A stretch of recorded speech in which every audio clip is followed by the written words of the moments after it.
characteristics or religion role? How does role religion play in political conflicts? First of all religion की definition बयान करेंगे मैं और religion होता क्या है। रिलीजन को हम इस तरह बयान करते हैं कि रिलीजन एक खुदाई हिस्ट्री को हम कहते हैं कि देवता मानी होता है कि जिसकी बुनियाद पर इंसानों के जो डिफरेंट कल्चर्स होते हैं वो उसी की बेस पर अडॉप्ट होते हैं। इसमें मैं बेसिकली जो तबीयत की बात करूँगा, तबीयत दो तरह की होती है। आपकी जो एक लैंग्वेज है आइडेंटिटी का, ठीक है, आपका एक कल्चर होता है आइडेंटिटी का, उसको हमने डिवाइड करना है तो लोगों के दरमियान डिफरेंट सेक्ट्स पैदा कर दिए जाएंगे। लोगों के अंदर जो रिलीजन है इसका कंसेप्ट जो है वो एक गलत तरीके से कंपनसेट नहीं होना चाहिए, ठीक है। अगर दूसरी बात करें रिलीजन को हम डिस्कस करें तो रिलीजन मेन बुनियाद रिलीजन की बनता है। इसमें मैं एग्जांपल दूंगा इराक की, दैन उसके बाद इसराइल की, इसराइल एंड पैलेस्टाइन की, नाइजीरिया की एंड नदरन आयरलैंड। तो इससे पहले हम दो तरह के बाउंड्रीज को डिस्कस करेंगे। वो कौन सी होती हैं? वो दो बाउंड्रीज ऐसी होती है कि फर्स्ट बात interfaith boundary and second इंट्राफेथ।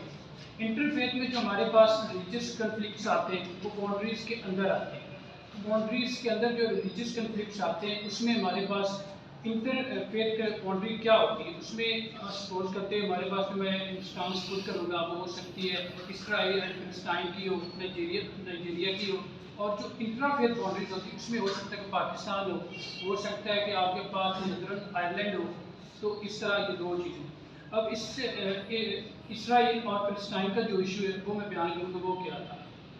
Ottoman empire के फाल के बाद जब वर्ल्ड वार वन हुई उसके बाद जो जेविश थे उन्होंने उधर आबाद होना स्टार्ट कर दिया इसराइल में।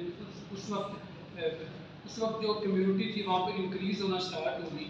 जब इंक्रीज़ हुई तो हम कहते हैं कि 1947 तक उनकी काफ़ी जो पॉपुलेशन थी वो इंक्रीज़ हो गई। पॉपुलेशन इंक्रीज़ होने की वजह से वहाँ पर एक मैंडेटरी जो अंडर द ब्रिटिश गवर्नमेंट थी उसमें ये था कि वो अपनी ज़मीन के लिए लड़ रहे थे। लोगों आपस में जो दो तरह के सेक्ट पैदा हो गए, रिलीजन पैदा हो गए थे। इसको कम करने के लिए उन्होंने एक नियम पैदा की कि फलां एरिया फलां को दिया जाए, फलां। इस तरह चल ही रहा था। इसके फ़ौरन बाद 1948 में अरब और इसराइलियों के दरमियान लड़ाई जिसमें 7,50,000 जो फ़लस्तीनियंस थे वो मरे।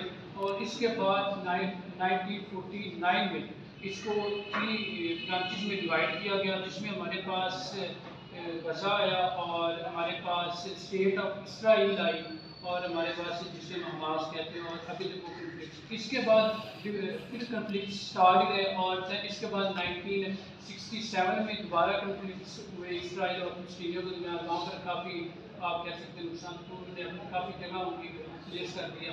और इसके बाद यहाँ पर जो एक मुस्लिम वर्ल्ड ने एक एक्शन लिया वो ये था कि उसके फ़ौरन बाद 1969 में OIC का क्याम हुआ, जिसे हम ऑर्गेनाइजेशन ऑफ इस्लामिक कंट्रीज़ कहते हैं। तो इसने काफ़ी हद तक इस चीज़ को एक इंटरनेशनल फोरम पर उठाया, जिससे काफ़ी हद तक जो उनकी मतलब हम कह सकते हैं 1991 तक काफ़ी हद तक कंट्रोल हुई। इसके बाद फ़ौरन काफ़ी हालात थे वो टाइट थे, क्योंकि इस्लामिक जो कंट्रीज थे उनके भी हम कह सकते हैं वो इस इशू को डिस्कस नहीं कर रहे थे अच्छी तरह से। तो फिर उनके वही पावर के चक्कर में कि दूसरी की ज़मीन रिलीजन के कन्फ्लिक्ट्स थे तो उन्होंने दोबारा स्टार्ट किया। इसके बाद वो चलते चलते अब ये लास्ट 5 मंथ में देख रहे थे वो नमाज में क्या क्या वो रमज़ान के दिनों में नमाज पढ़ रहे थे। क्या ये इसराइल और फिलिस्तीन का कन्फ्लिक्ट था। और इसके बाद हम नाइजीरिया की बात करते हैं। नाइजीरिया में साउथ अफ्रीका में मिलता है और उसमें जो मोस्टली कंट्रीज है उसमें हम कहते हैं कि जो नदरन और साउदर्न है उसमें जो डोमिनेंट है वो नदरन में हमारे पास मुस्लिम है और सदरन में हमारे पास क्रिश्चियन है। तो इनमें जो मतलब काफ़ी कन्फ्लिक्ट्स आ रहे थे जिसकी वजह से उनकी जो इकोनॉमिक कंडीशन थी वो काफ़ी वीक हुई। इकोनॉमिक कंडीशन सपोज करके वो वहाँ पर उनका जो प्रोफेशन था वो वैक्सी पार्लर था या फिर उनका एग्रीकल्चर था। तो इस चीज़ को छोड़कर कन्फ्लिक्ट्स में स्टार्ट हो गए रीजन की बेस। ये नाइजीरिया का था। और इसके बाद इसमें 80s में जाके वहाँ पर काफ़ी हद तक सिविल वार भी हुई। और इसके नाइजीरिया के बाद हम चलते नदरन आइलैंड। नेदरलैंड आइलैंड बेसिकली एक यूके का पहले पार्ट था, यूनाइटेड किंगडम 4 स्टेट से मिलकर बना था, जिसे हम आजकल वेल्स, स्कॉटलैंड और यूनाइटेड किंगडम कहते हैं, ठीक।